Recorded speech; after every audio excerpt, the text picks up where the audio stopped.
Today, we have a very special guest. We have Dr. Anusha. She is an OB-GYNAC and she's also an Ayurveda specialist. So we're going to be speaking about a lot of, Ayurveda aspects of fertility, infertility, and the impact of Ayurveda on a woman's entire being. So firstly, Dr. Anusha, thank you for being a part of the conversation today. We're very happy to have you on board. Thank you so much. Thanks for being a part of this. So, Doctor, the first question is that, on the topic of infertility, how does a woman's entire being, her prakriti, influence, something like infertility in her? What is the impact of Ayurveda on a woman's fertility? See, when you see about the infertility, it is a right now major concern about every couple. So if you see the prakriti imbalance, so maybe because of our lifestyle issues or because of our stress or the food habits. Yes. Since you are a nutritionist, you know how the things will be. Yes. So yes, the food will give more impact on the prakriti of the patient. That is a one thing. Okay. And second thing is like when you see the three doshas, vata, pitta, kapha, the three doshas which are present in everyone's body, either male or a female. Yes. So in this condition, what happens is the vata dosha. Vata, we consider it is a main culprit for any diseases in the females. Okay. So once vata dosha is in its normal place, like it's prakrut avastha, what we consider. If okay, it is in prakrut avastha, 100% the conception rates will be in a higher side.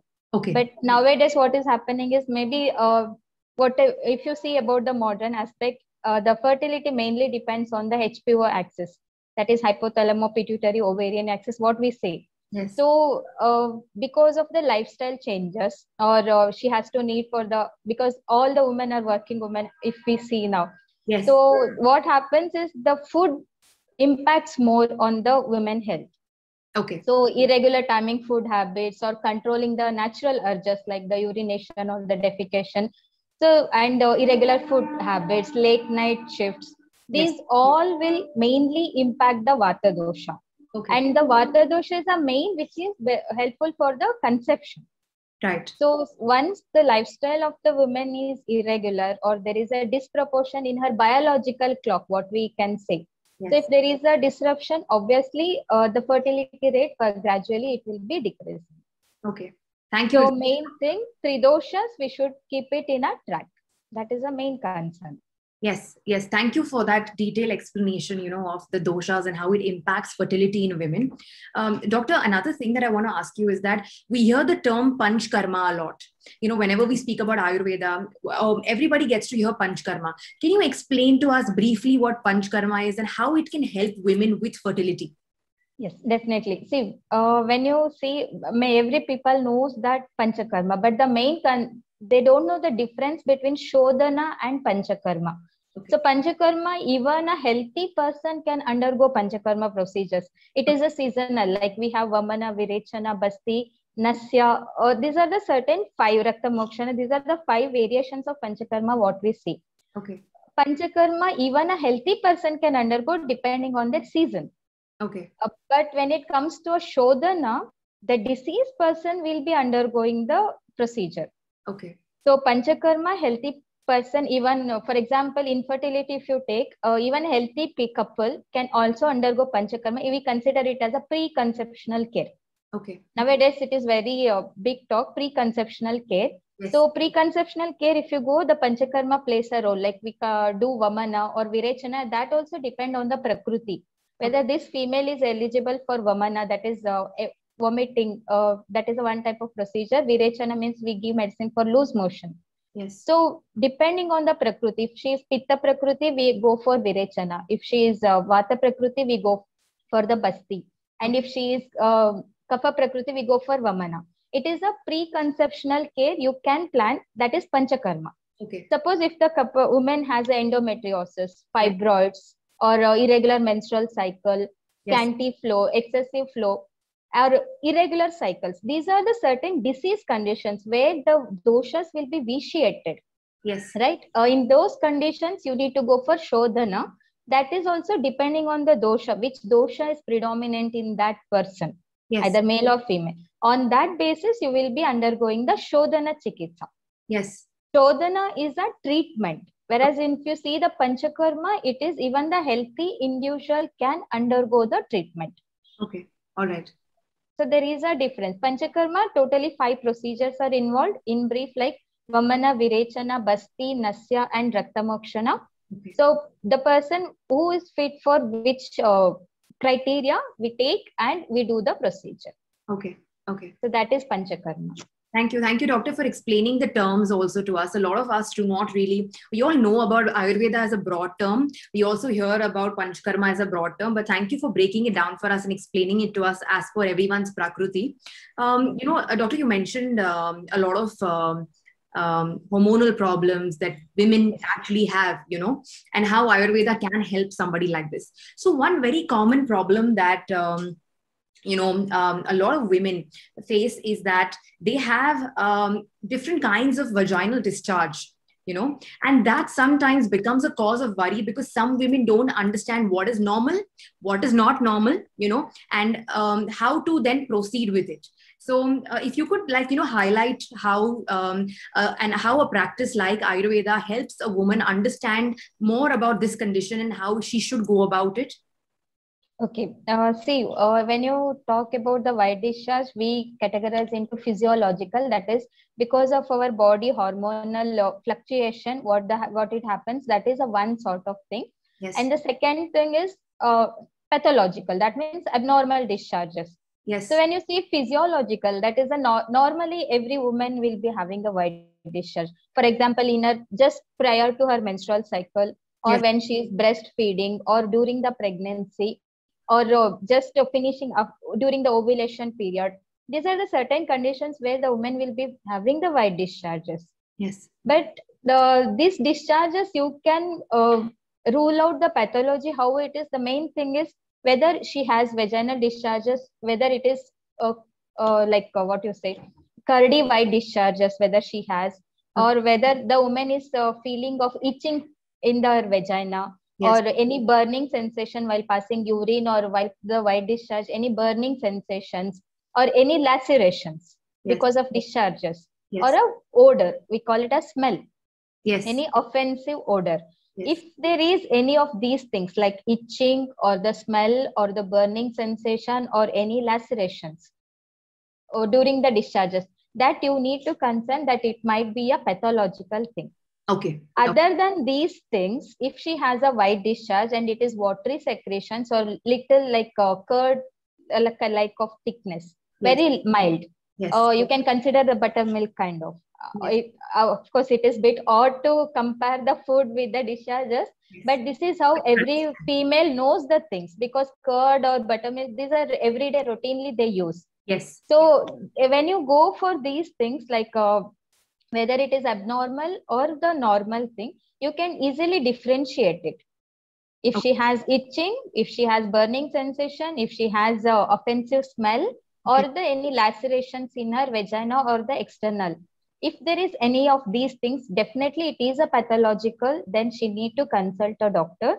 Okay. If it is not any of these symptoms which I explained, then it is a purely a normal vaginal secretions. There is no need to worry. And recently females are doing that if there is a vaginal discharges for the hygiene purpose. Repeatedly, they will be washing their vagina by inserting fingers or anything. Yes. That is a major thing which the female should not do. Yes. So when they do repeated vaginal wash with the fingers or the any liquids, the pH of the vagina will vary. Yes. This is what Ayurveda comes here. The pH of the vagina, when it varies, obviously the discharges will become a pathological, because their natural defense mechanism will be hampered. Okay. Because of that, the woman suffers with the abnormal or the pathological vaginal discharges. Okay. Okay. Thank you. Thank you, doctor. Thank you for making us understand, when should a girl actually take a, call to visit a gynac, or, what is normal. Thank you for explaining that to us. Doctor, on the topic of infertility and hormonal issues, we've seen a rise in hormonal issues in women recently in the past few years. Research data is also telling us that, that there is a rise in infertility, there is a rise in hormonal balances within women. So doctor, can you help us with, how Ayurveda can help, in a treatment of a woman with a hormonal problem or with infertility, or, maybe like, preconception precaution? How does Ayurveda play a role in this, and how can we help girls with, changing these kinds of things? See, the main concern, whatever might be the diseases or whatever might be for the healthy human being, the food comes a major role. It plays a major role. And nowadays, because of maybe, yes, of course, everyone are busy. Everyone cannot prepare the food for, they cannot give time for more in the kitchen. It is very obvious nowadays. So what the preserved food, what we are using, like idli batter we get, rava dosa mix we get. So these all some preservative, whatever they say that no preservatives are added, obviously minimum at least 10% there will be a preservative in that, or else it will spoil. Yes. So the lifestyle, of course, as you said, like from previous days to nowadays, the fertility issues or the hormonal imbalance, which is very impacting a lot. See, females are, you can consider they're very sensitive. If you just look at like in a one menstrual cycle, if she has taken more stress, or if she has skipped her food habits, or if she takes like a late night awakening, the immediate next cycles, there will be a fluctuation. Either there will be heavy flow or scanty flow or dark color blood flow. So the Vata dosha, which we say, it will be aggravated. Okay. So lifestyle plays an important role. Any woman or a girl, if they are planning for the pregnancy or any hormonal issues, first thing, eat healthy food. That more of vegetables and fruits. That is a one thing. And try to avoid the preserved foods or a fast food. Yes. And repeated daily yoga practice and eating healthy food and daily exercises and controlling the natural urges. It should not be done. So, for example, even working women, they sit in front of the laptop for hours together, right? Yes. So they control the urine urge.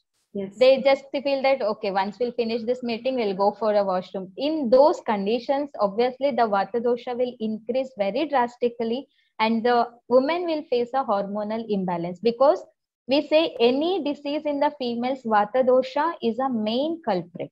Okay. Okay. So when there is a Vata dosha vitiation, either because of food or the lifestyle or because of stress, so the HPO axis or the entire hormonal cycle, what they call it as positive feedback, negative feedback mechanisms. Yes. So there will be disruption. As I said, like biological clock of the female, there will be disruption. Yes. Because of that, the woman will face the hormonal imbalance. That is a main thing. Once there is a hormonal imbalance, the ovulation may not happen. There will be early ovulation or delayed ovulation, what we consider the ovulation period. Yes. This 12th day to 16th day or 20th day, what we consider, there will be variation. You cannot predict that once there is a hormonal imbalance, so ovulation happens only in this time. Okay. It might be early also, it might be delayed also.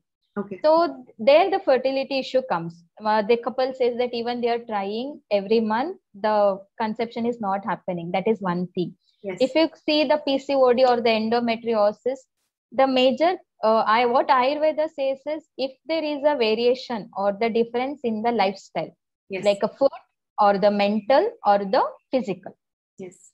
If there is variation of any of this, the woman body will respond to that. There will be disruption. Then again, there will be hormonal imbalance. Because of that, there will be ovarian cyst. Even a simple vaginal discharge is also a part of this irregular food habits and a lifestyle. Absolutely. Thank you, doctor, for beautifully actually bringing everything together. I think, you explained it in such a nice way that, our physiological responses, our emotional responses, and, even for women, our hormonal responses are so connected with our lifestyle, with the kind of things that we do in our everyday life. I think that's also another reason why, the age-old science of Ayurveda is so prevalent now more than ever, because, this is the time where we actually need lifestyle changes. We need that kind of extra support in the natural way and not through medicines.